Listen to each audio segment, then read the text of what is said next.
જ્ઞાન થવાનું એવા જીવ 3 એની વાત ચાલે છે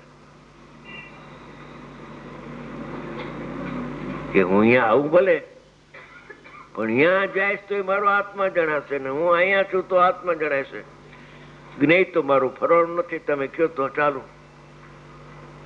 એટલે એને ચોટ લાગી ગઈ. અઠે દ્વારકા બેસી ગયા ભાઈ.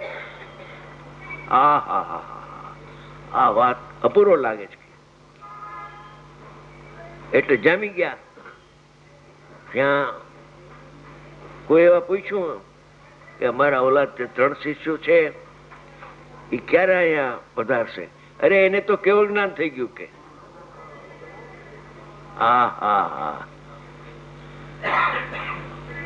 એ જ્ઞેય ફેર્યા કરે ને તો 7માં 6 આવે, જ્ઞેય ફરે નહીં તો 7માંથી 8માં 9માં 10માં 12માં કેવળ જ્ઞાન, અંતર્મૂર્તમાં કેવળ જ્ઞાન થાય.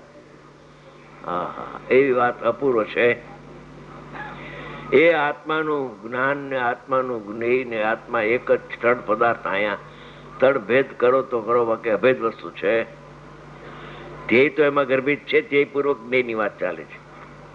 અહીંયા આચાર્ય ભગવાન કહે છે કે શ્રોત ઇન્દ્રિયનો વિષય છે, મારો વિષય નથી. શ્રોત ઇન્દ્રિયના વિષયમાં આવેલા શબ્દને ગ્રહવા જાણવા જતો નથી. આ સમયસર લખે છે કે આત્મા પરને જાણતો નથી. ક્યાં લખ્યું છે એમાં લખેલું? પંકજ, શું ગ્રહવા જતો નથી એટલે શું એનો અર્થ? એમ આત્મા પરને જાણવા જતો નથી.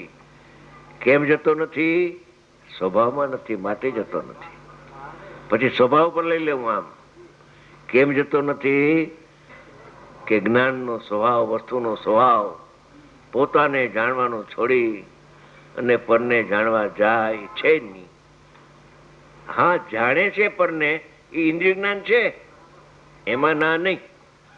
સાંભળે છે દિવ્ય ધ્વનિ, એ શ્રોત ઇન્દ્રિય સાંભળે છે, બાકી હું સાંભળતો નથી. બેસવું કઠણ છે પણ અમૃત છે. આમાં લખ્યું છે કે પરને જાણતો નથી, જાણવા જતો નથી. એટલે પરને જાણતો બીજો જાણે છે, હું નહીં. બતાવ્યો જાણનાર, શબ્દને જાણનાર બતાવ્યો. હવે હું જાણું છું તો રહેવા દે. અરે અજ્ઞાન દશામાં આ પ્રેક્ટિસ તો કર. સાંભળતા વાંચતા, શાસ્ત્ર વાંચતા પણ આ ચક્ષુર ઇન્દ્રિયનો ઉઘાડ વાંચે છે, હું નહીં હો. આ દ્રવ્યશ્રુત ને કોણ જાણે છે? ચક્ષુ નો ઉઘાડ જાણે છે. ત્યારે આત્માને કોણ જાણે છે? કે ભાવશ્રુત થી આત્મા જણાય છે. અંતર્મુખ અતિન્દ્રિય જ્ઞાન થી આત્મા જણાય છે. શબ્દને જાણવા જતો નથી. એટલે 3 કાળની વાત છે. સાધક છે પોતે, લખનાર, 6, 7મા ગુણસ્થાને છે. શબ્દો પણ કાન ઉપર ઘણા આવતા હોય જંગલમાં, વાઘ વરુના શબ્દો તો આવતા હોય ને.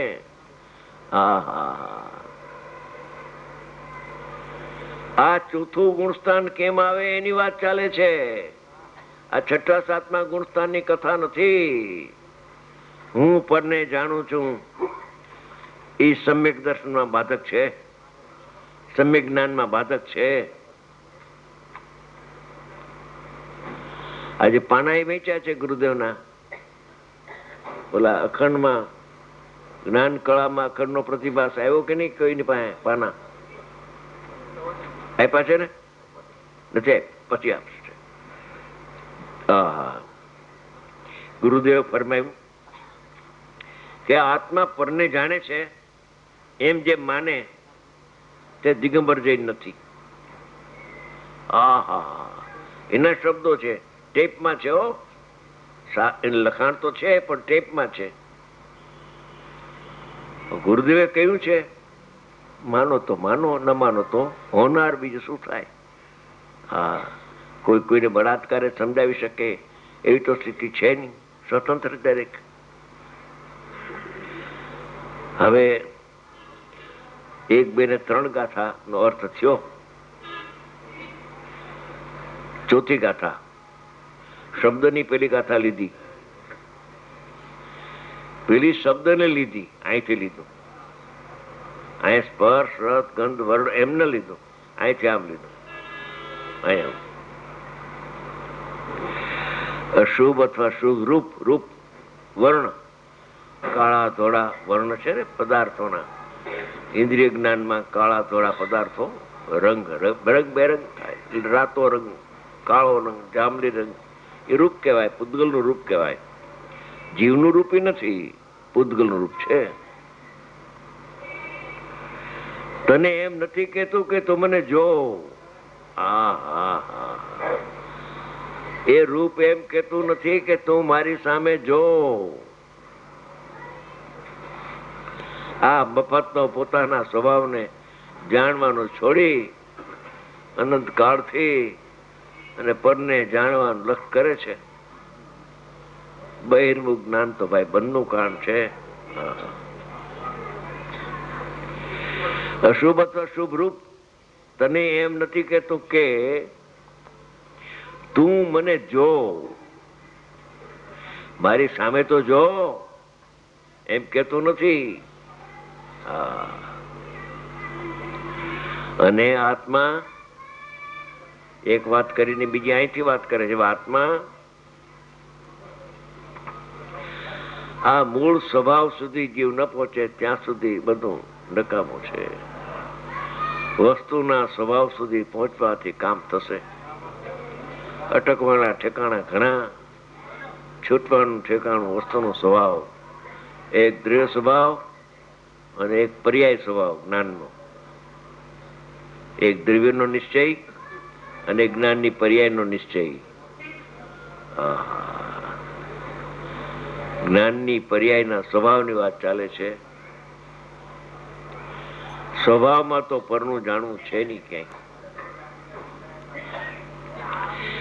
પણ પોતાના સ્થાનથી છૂટીને રૂપ એમ કહેતો નથી કે તું મારી સામે જો.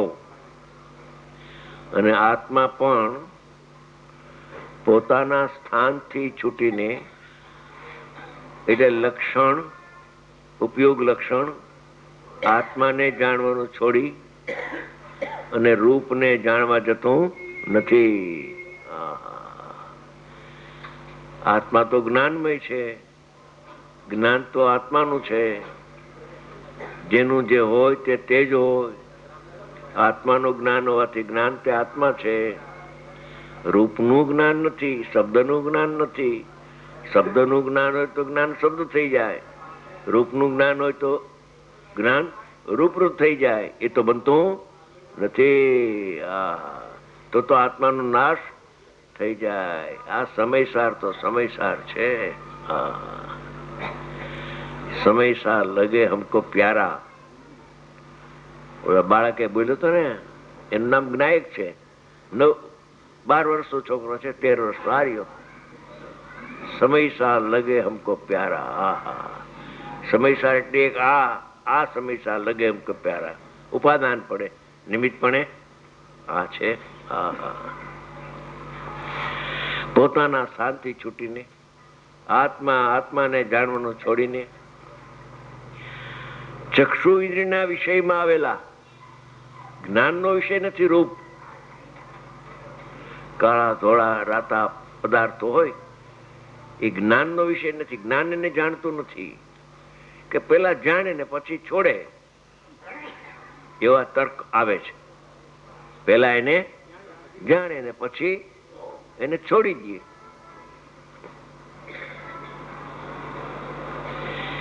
એ પેલા ને પછી એને જાણતું જ નથી, પછી છોડવાની ક્યાં વાત છે?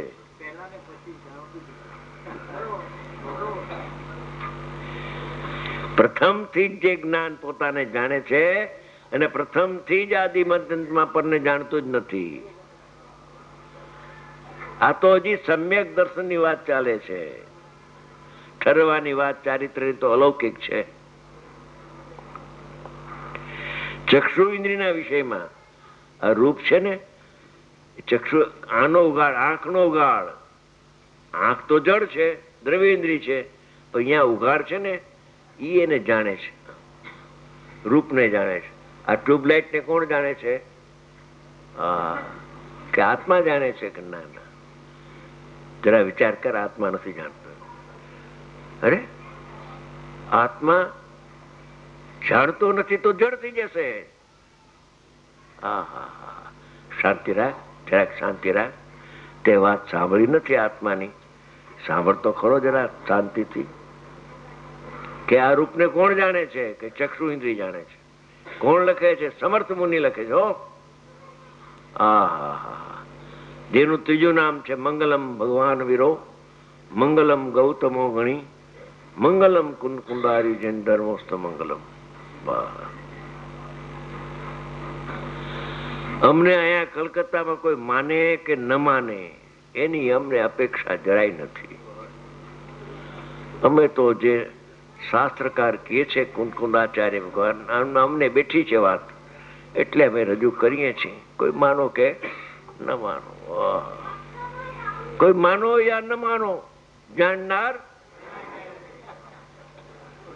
આ બોલે છે. કોઈ માનો યા ન માનો.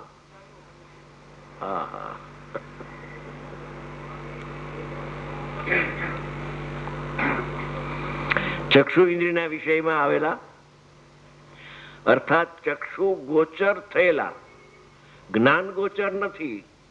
આ રૂપ છે ને એ જ્ઞાન ગોચર નથી. જ્ઞાન જુદું ને ઇન્દ્રિય જ્ઞાન જુદું છે. ઇન્દ્રિય જ્ઞાન ને જગત જ્ઞાન માને છે.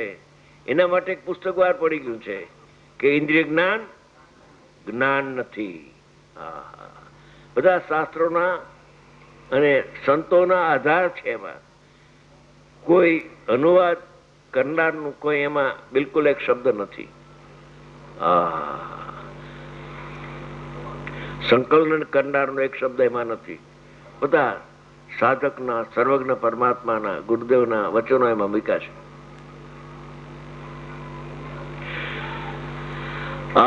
ચક્ષુ ગોચર થયેલા, જ્ઞાન ગોચર નથી પ્રભુ. જ્ઞાન ગોચર એકલો આત્મા. મન ગોચર આખું વિશ્વ.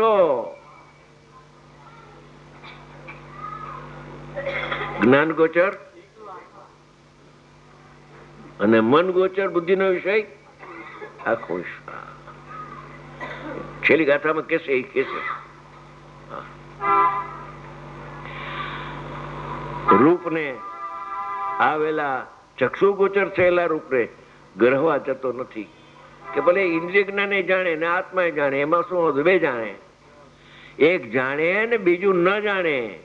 એમના મને કાન છે, અસ્થિ નાસ્તિ અને કાન.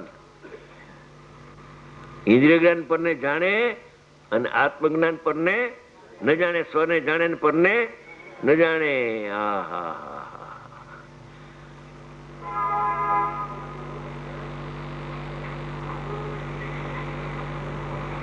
થઈ ગયો વખત.